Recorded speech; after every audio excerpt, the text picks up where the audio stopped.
Rebonjour tout le monde. On y va avec les exercices de synthèse du chapitre 5. Donc, on ne lâche pas, donc on achève nos chapitres. Numéro 1, on nous dit, est-il possible que deux enfants poussent horizontalement sur une grosse boîte placée au sol avec des forces différentes et en sens opposé et que la boîte demeure immobile? Bien, c'est vrai, parce que dans le fond, là, si on dessine une boîte, puis j'ai un enfant qui pousse par là et j'ai un enfant qui pousse par là, donc pousser 1, pousser 2, bien, c'est clair que ça se peut, là, que oui, que la force de frottement, donc statique, donc permet pas de faire avancer ou que la force résultante là, des deux, donc soit égale donc à zéro. Fait que oui, ça se peut. Numéro 2. Un lanceur de baseball peut donner une balle qui a une masse de 150 grammes. De 150 grammes, c'est ça, et on déteste nous autres les grammes. On va mettre ça en kilogrammes. Pour passer donc de grammes à kilogrammes, on divise par 1000, ça c'est sûr.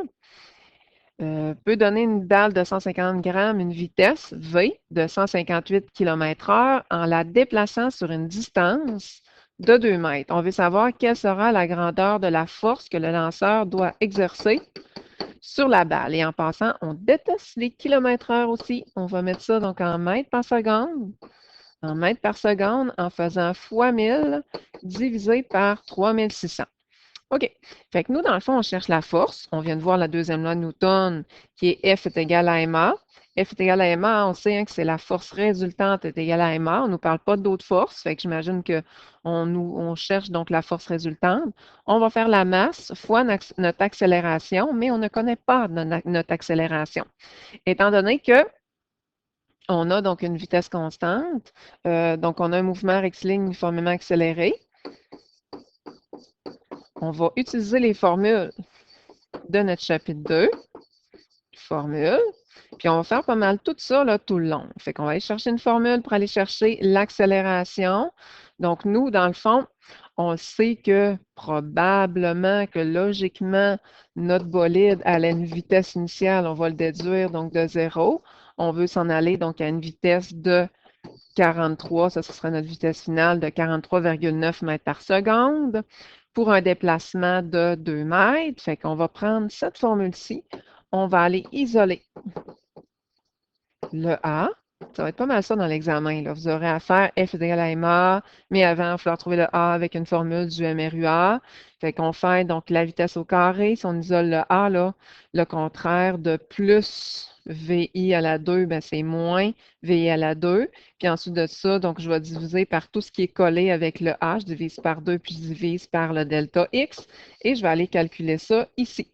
Donc, je vais faire la vitesse finale au carré, tout ça avec les unités au carré, moins la vitesse initiale au carré. Bien sûr, on n'est pas obligé de le faire parce que c'est 0. On divise par 2, on divise par notre 2 mètres, puis ça nous donne notre accélération. Notre accélération, on la met dans la formule et le tour est joué. Un peu le même principe donc ici. Donc, un receveur peut attraper une balle de baseball qui a une masse de 150 grammes. On va aller le convertir donc encore en divisant par 1000, comme ça ici pour l'avoir en kilogrammes, à une vitesse, encore qu'on va aller transférer en faisant fois 1000 divisé par 3600 comme tantôt, en kilomètres-heure, et l'arrêter sur une distance delta X de 0,2 mètres. Ça veut dire, j'imagine que si on l'arrête, la vitesse finale va être de 0. Donc, il faut vraiment le déduire. Là. On peut peut-être aller souligner donc arrêt, qui va signifier que la vitesse finale va être de 0. Quelles sont alors la grandeur et l'orientation de la force exercée avec l'orientation par le receveur sur la balle? Fait que nous, on va aller chercher F est égal à MA. F est égal à MA. On va aller faire ça donc ici comme ça, hein, avec une petite flèche. La masse de notre objet qu'on a déjà, fois encore là, l'accélération qu'on n'a pas. Fait qu'on va aller chercher l'accélération avec une des formules. On va être pas mal tout le temps elle. On va prendre donc la même formule.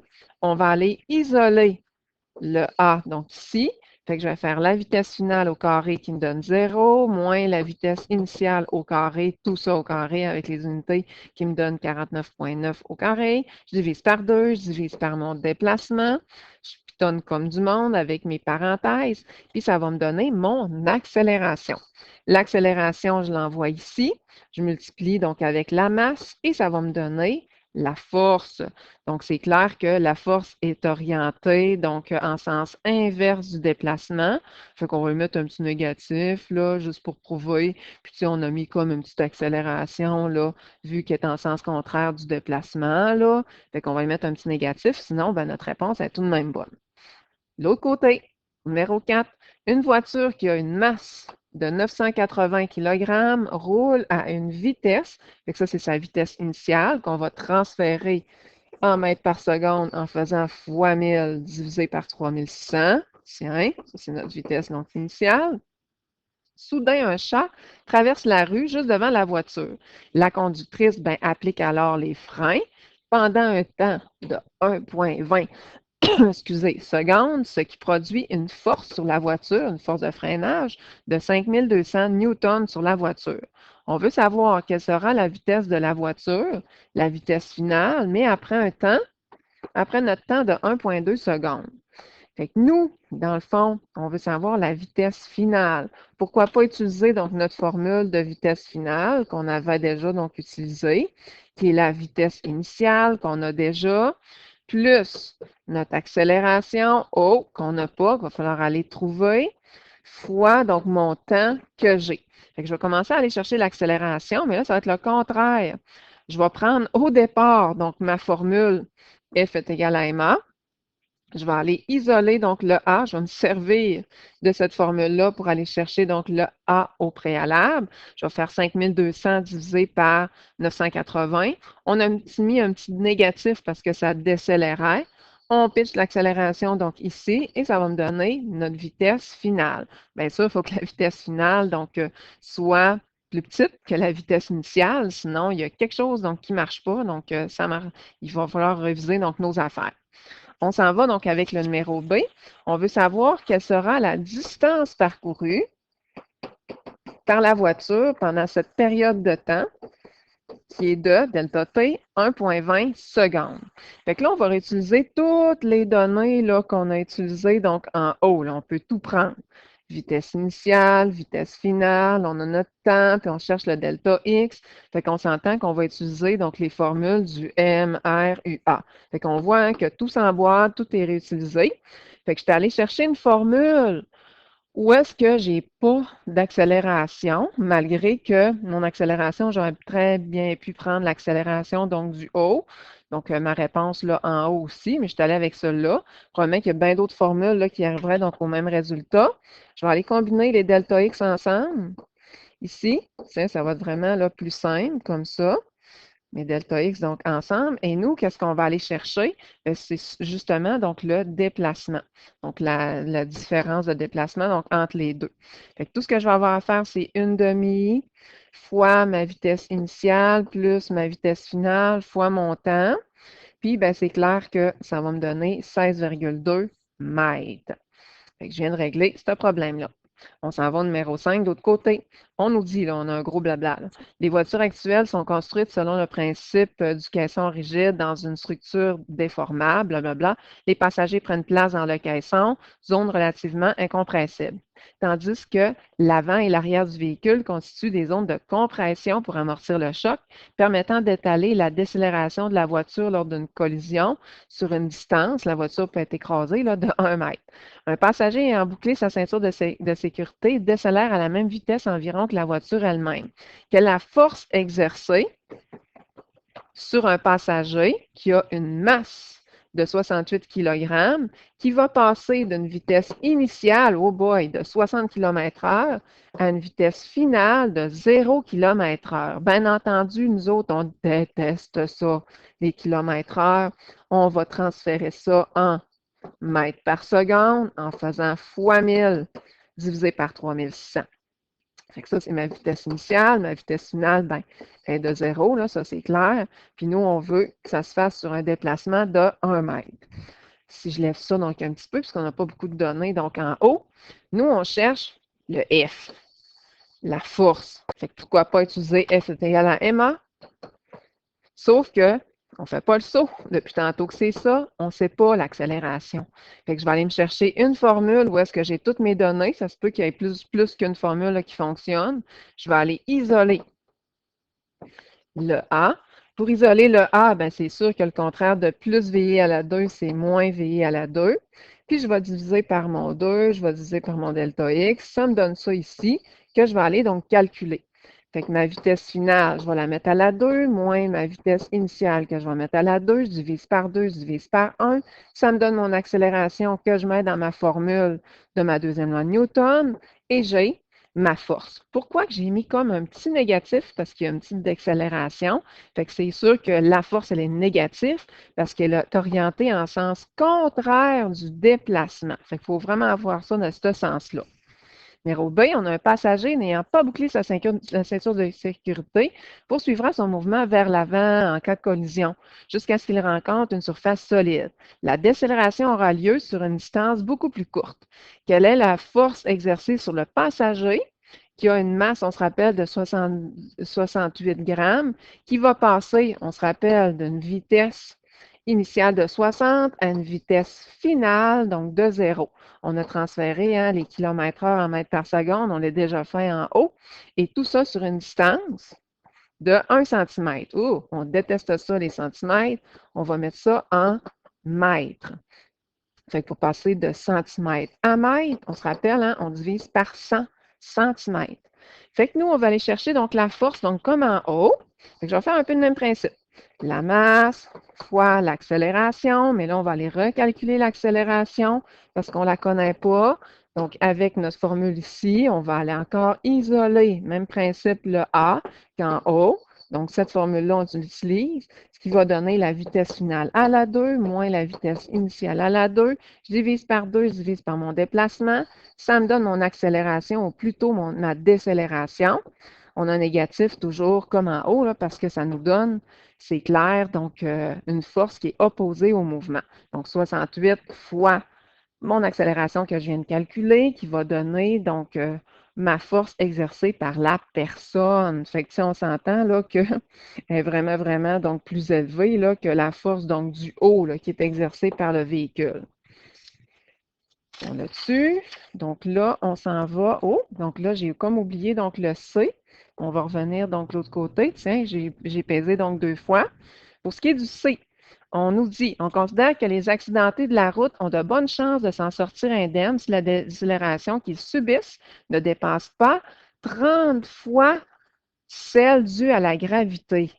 Quelle est la décélération en multiple de G? Donc, je veux savoir le nombre de fois subie par les passagers des sous-questions A et B. Fait que dans le fond, là, je vais prendre ma réponse du A, puis je vais prendre ma réponse donc en B. Donc, c'est mes deux réponses là que j'ai obtenues. Puis, je vais aller faire un rapport. Fait que ça, là, c'est pas une formule, là. C'est qu'on veut juste, dans le fond, faire un rapport pour savoir le nombre de fois que ça va être plus ou moins. Fait que je fais un rapport, donc comme en mathématiques, là. Donc, rapport mathématique. Je vais aller voir c'est combien de fois plus que la gravité. Fait que je vais faire donc ma réponse en A divisé par la gravité, puis ma réponse du B divisé par la gravité, puis je vais savoir le nombre de fois.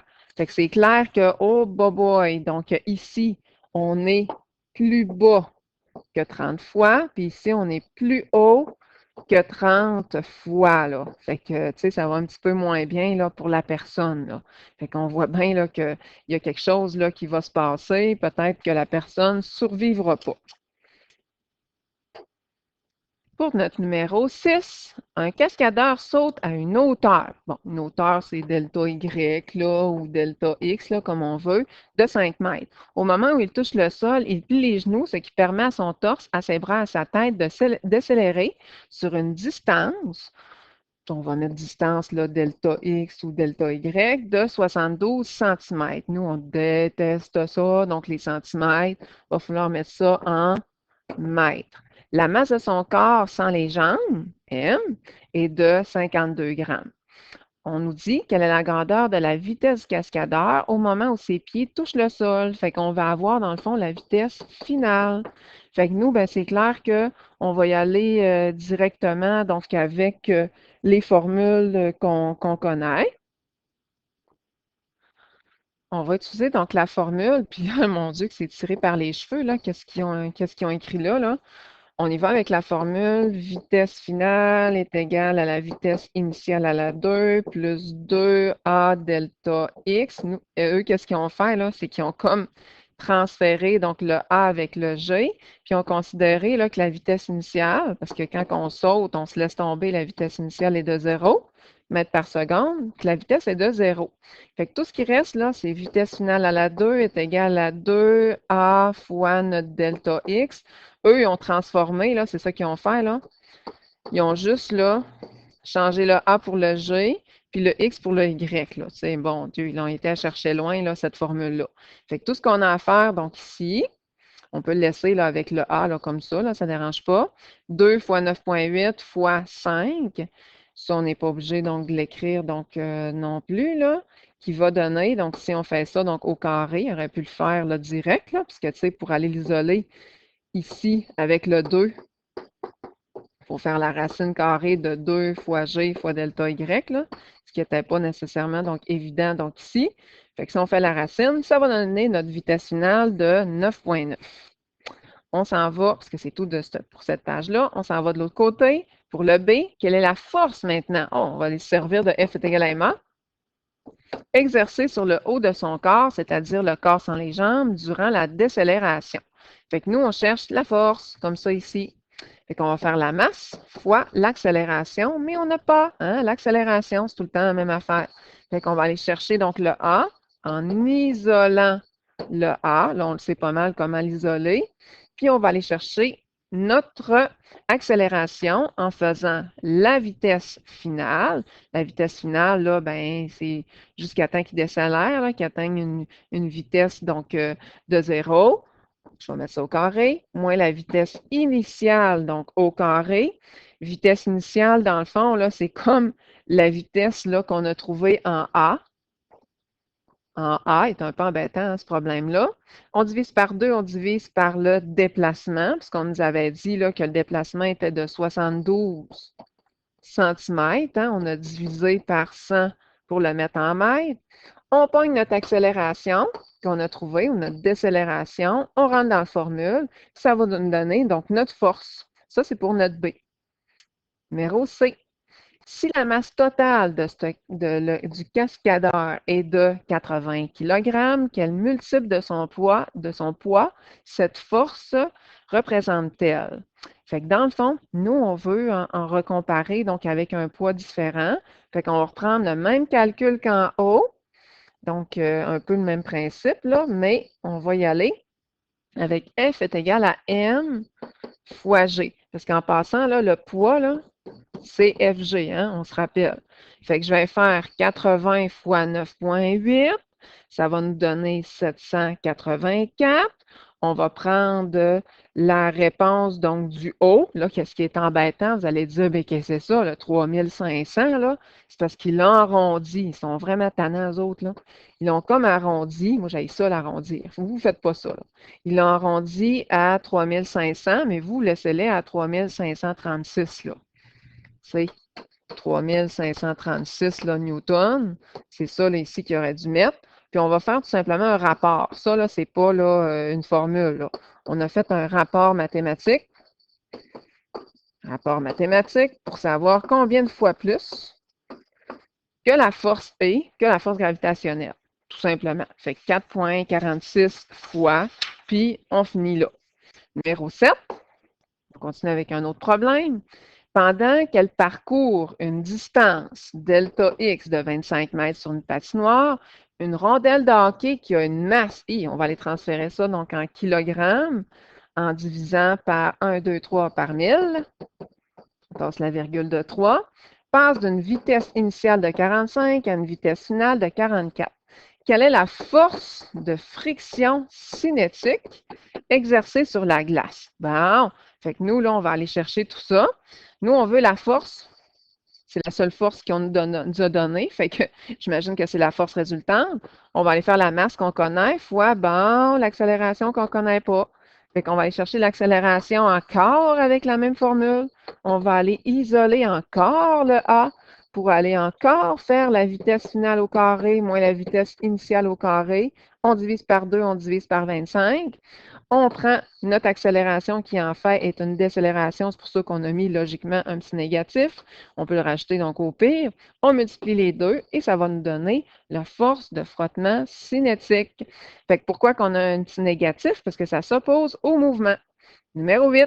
Charles attend des voyageurs à l'aéroport pendant qu'il observe les avions qui prennent place sur la piste de décollage. Il remarque que les gros porteurs mettent en moyenne un temps de 35 secondes à atteindre leur vitesse de décollage et qu'ils décollent après avoir parcouru une distance, on va aller mettre ça en mètres, hein? C'est pas chiffre des kilomètres. Comme ça, on va aller mettre ça en mètres.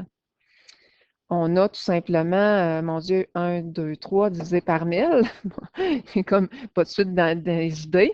Lors d'une conversion, donc avec une conversation avec les agents de bord, il apprend que la masse des avions est d'environ, c'est lourd, 1700 kg. Quelle force les moteurs d'un avion gros porteur doivent-ils déployer pour permettre à l'avion de décoller? Fait que nous, qu'est-ce qu'on cherche? C'est la force. Fait qu'en dernier, donc on va aller chercher donc la force. F est égal à MA et on peut mettre la formule avec le calcul. On va faire la masse qu'on connaît fois, bon, l'accélération qu'on ne connaît pas. Fait qu'on va aller chercher donc à la base l'accélération. Encore là, donc nous, si on va aller chercher donc l'accélération, on a choisi là, cette formule-là. On aurait pu en choisir donc un autre. On va aller isoler donc le A. Puis là, on voit qu'on ne connaît pas grand-chose. Fait que si on isole le A, le contraire de plus VI, c'est moins VI. Puis le contraire de fois T, ben, c'est divisé par delta T. J'ai le temps qu'on connaît qui est de 35 secondes. Sauf que là, wow, il va me manquer donc des observations. On n'a pas donc la vitesse finale. Fait que pour aller chercher donc la vitesse finale que je n'ai pas, donc je vais aller, puis en passant, là, pour faire mon petit calcul, là, le calcul, donc, qui est ici, là, pour le A, là, ils sont vraiment tannants, là, ils ne mettent pas la formule avec les bons calculs, là. Je n'ai pas ma vitesse finale que je vais aller chercher, mais je sais que ma vitesse initiale, donc, est de 0, là, c'est logiquement, là, pour le décollage, là. Fait que je vais aller chercher, donc, ma vitesse finale. J'ai pris cette formule-là pour aller chercher la vitesse finale, et là, oh, la vitesse finale, là, elle va être un petit peu plus dure à isoler. On va aller isoler tout ça donc ensemble. Moi, je commencerai par mettre les delta X ensemble. Le contraire de diviser par 2, c'est fois 2, donc 2 fois notre delta X. Ensuite de ça, le contraire de fois delta T, c'est divisé par mon delta T. Puis, ben, c'est clair que, étant donné qu'il va me rester juste ça, donc de ce côté-là, ben, je vais tout simplement donc envoyer mon VI de l'autre côté. Fait que le contraire de plus VI, c'est moins VI que j'envoie ici de ce côté-là. Mon Dieu, qu'elle n'est pas belle, cette formule-là. Puis, de toute façon, hein, le VI est égal à 0. Fait que, tu sais, je pourrais, là, comme, là, l'annuler, là. Fait que, tu sais, je n'ai pas obligé, là, de faire moins 0. Fait que je vais faire 2 fois mon déplacement divisé, donc, par mon temps. Ça me donne ma vitesse finale que j'envoie là. Un coup que je calcule mon accélération, je l'ai, je l'envoie là, pour aller chercher ma vitesse finale. Et là, il faut 3 étapes. Là. Habituellement, l'examen, ça va être plus, donc 2 étapes. Les défis. Ce défi-là, il est un peu là, toxon, là, il est vraiment là, difficile. Là. Jamais là, qu'on va l'avoir à l'examen. Ça, c'est clair, parce qu'il y a comme de l'algèbre un peu trop là, poussée. Là. Fait qu'en tout cas, là, allez-y avec parcimonie, là, lui, il ne l'aura pas à l'examen. Plus défi, plus. Là.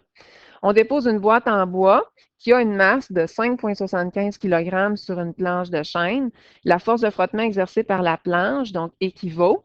Force de frottement équivaut, puis là, ils ne nous disent même pas, là, c'est 0,48 fois la force normale exercée, donc, par la planche. Si on soulève l'une des extrémités de la planche, quel angle cette dernière formera avec le sol? Nous autres, on cherche l'angle ici, là.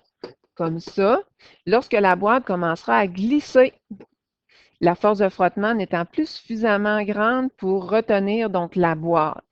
Fait que ça veut dire que, ben là, en A, on veut dessiner donc le DCL, là, donc il n'était pas dessiné pour nous. Fait que je dessine la boîte comme ça. On le sait qu'à 90 degrés, donc avec notre feuille de papier, donc c'est FG. Après ça, à 90 degrés avec notre plein incliné, là, c'est la force N. On a une force de frottement, donc qui s'oppose au mouvement. Et je ne sais pas si vous avez vu, si la force de frottement n'est pas suffisante, ben, ça veut dire que mon bloc là, va s'en aller. À savoir que ma force G, là, elle n'est plus dans le plan cartésien, puisque nous, on avait un plan cartésien XY.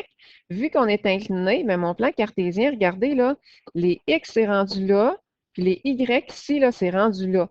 Fait qu'étant donné que cette force-là, qui est là, une force résultante, n'est plus dans l'angle, il va falloir la décomposer en X et en Y. Fait que je l'ai décomposée en X, décomposée en Y. Tu sais, dans le fond, là, celle-là, c'est égal à celle-là. Là. Fait que ça nous forme un beau triangle rectangle, que ce soit ici ou là, là comme on veut. Fait qu'à savoir que si mon bloc, ben, ne monte pas dans les airs et ne rentre pas dans la planche, c'est que cette force-là est égale à cette force-là. Puis si mon bloc ben, se met à descendre à vitesse constante, ben, il faut catcher que cette force-là est égale à cette force-là. Fait que dans le fond, nous, qu'est-ce qu'on va aller chercher? On va aller chercher donc notre angle. Fait que pour aller chercher notre angle, puis à savoir que la force de frottement, elle est 0,48 fois, là j'écris sur du noir, là c'est poche, 48 fois notre force N. Ah, il aurait pu nous donner là, comment que ça vaut, mais là, on ne le sait pas. Fait que là, étant donné qu'on n'a pas assez de résultats, bon, on va y aller comme avec l'algèbre. On sait que la force de frottement, comme je disais, est égale à la force en G, donc X, puis la force normale est égale à la force en Y. Donc, qu'est-ce qu'on va faire? C'est qu'on va aller donc décomposer donc, les forces. Fait que, étant donné qu'on va aller chercher la force G en X et la force G en Y, on va y aller avec nos... puis ça, là, le sin et le cos, là, il est bizarre un petit peu. Là, moi, je vais comme le refaire. On va y aller avec nos forces décomposées en X et en Y. On se rappelle hein, que force en X et force en Y, c'est la norme fois cos de notre angle. Ici, c'est la norme fois sin de notre angle. Nous, c'est l'angle qu'on va aller chercher. Pour ce qui est, c'est clair, de la force G en Y, on nous dit ici que la force N, celle-là, ben, pour avoir ma force G, ben, c'est 0,48 fois donc mon N.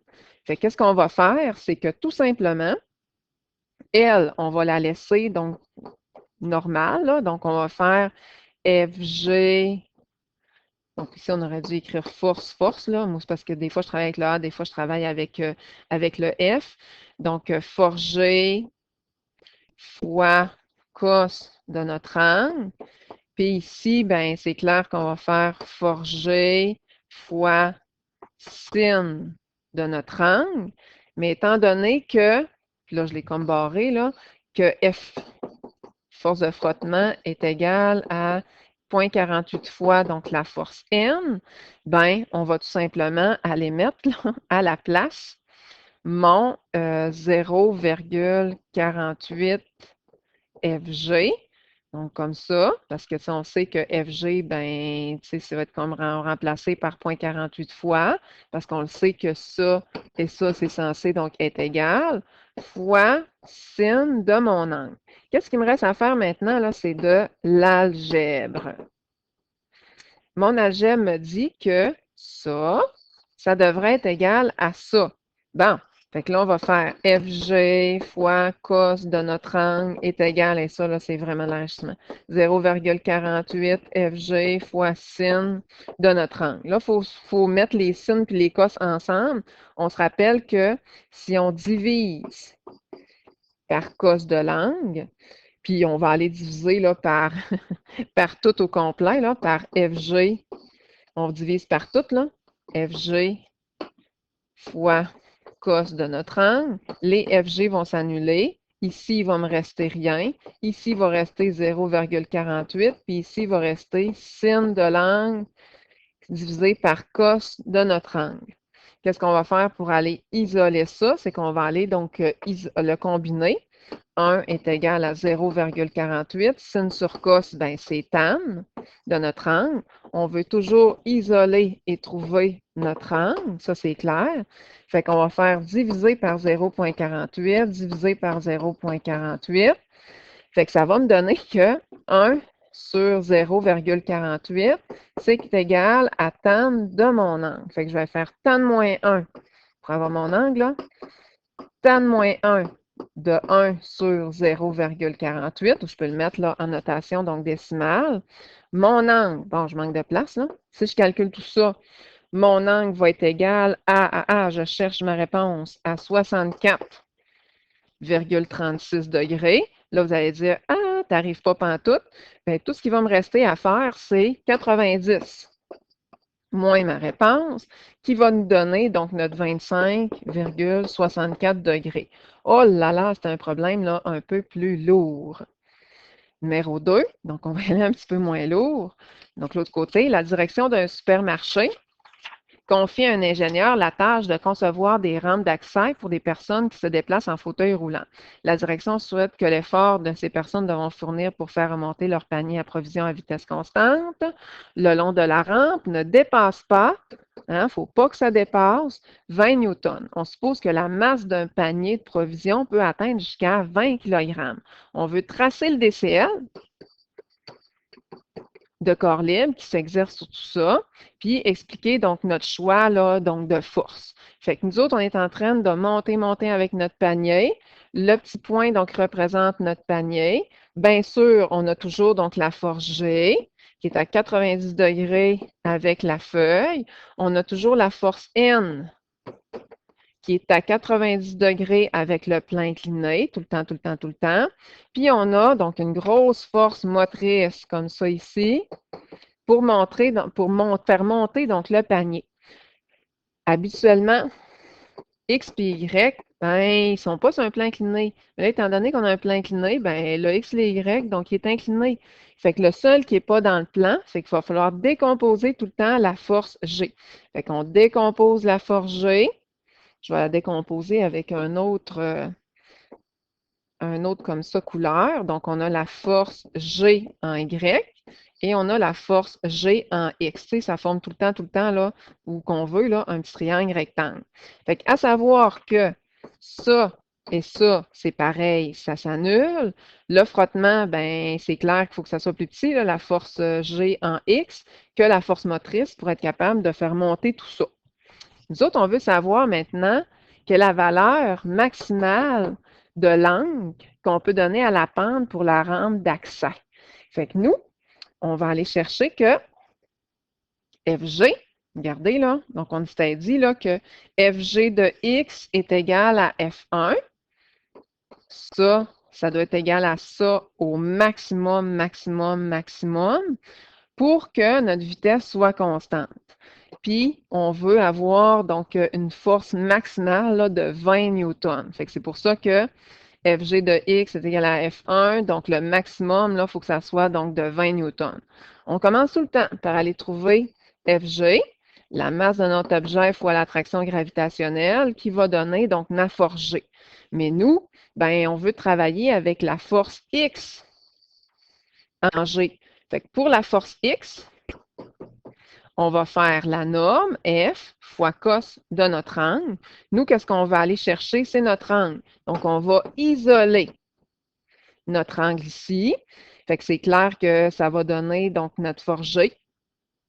Je l'ai comme là, décalé, là, comme ça, donc ici. Fait que je vais aller chercher donc mes choses donc comme ça. Puis en sachant que c'est l'angle finalement là qu'on est en train de trouver.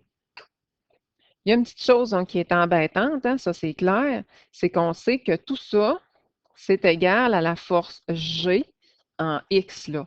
Fait que nous, si on va aller l'isoler, on va diviser par FG, diviser donc par FG. Fait que regardez, là, force G en X divisé par FG. Il nous reste cos de l'angle. Si on veut annuler donc l'angle, isoler l'angle, je vais faire cos moins 1 de mon calcul de la force X en G maximale, divisé par ma force, dans le fond, G que je suis allé trouver ici. Je fais cos moins 1 qui va me donner 84 donc, degrés. Fait que ça, c'est l'angle entre la rampe et la force gravitationnelle. Mais nous, là, on cherche donc l'angle, là. Fait que si on va aller chercher donc l'angle, on va faire tout simplement 90 degrés. Parce que, tu sais, là, dans le fond, là, notre angle, je vais aller vous le montrer tantôt, là. Donc, 90 moins 84 qui va donner 6 degrés. Fait que nous, là, dans le fond, quand on cherche l'angle, là, c'est toujours, toujours, toujours, donc, entre la rampe puis la force gravitationnelle. Fait qu'on y va, là, ici, là. Fait qu'on a, là, hey, boy, c'est dur à vous montrer, là, avec toutes les données, là. Nous, qu'est-ce qu'on cherche, là? C'est cet angle-là, ici. Puis cet angle-là, là, correspond, ça va être mieux, là, en l'effaçant. Ah oui, on voit vraiment mieux. Correspond à ce triangle-là. Je ne sais pas si vous voyez, là, triangle, rectangle sont semblables. Moi, quand j'ai trouvé mon 84 donc, degrés, je cherchais donc le chiffre, c'est cet angle-là là, que je viens d'aller chercher, qui est de 84 degrés. Autrement dit, le l'angle ici, là, 84 degrés. On voit que c'est bien trop gros. Là. Nous, on cherche celui-là. C'est pour ça là, que la somme des angles d'un triangle, c'est de 180. Ben, 180 moins cet angle-là qui est de 90, moins cet angle-là qui est de 84, qui va me donner 6 degrés. Ça va me donner là, la petite angle vraiment, vraiment, vraiment aiguë, là, ici, qui est la même que celle-là. Fait qu'il faut vraiment comprendre que ce triangle-là, qui forme là, le plan incliné, de la rampe, ben, c'est le même que celui-là. Hein, parce que, tu sais, on voit là qu'ils sont vraiment donc semblables. Fait que ça fait le tour de notre chapitre 5. C'est le dernier comme gros chapitre un peu.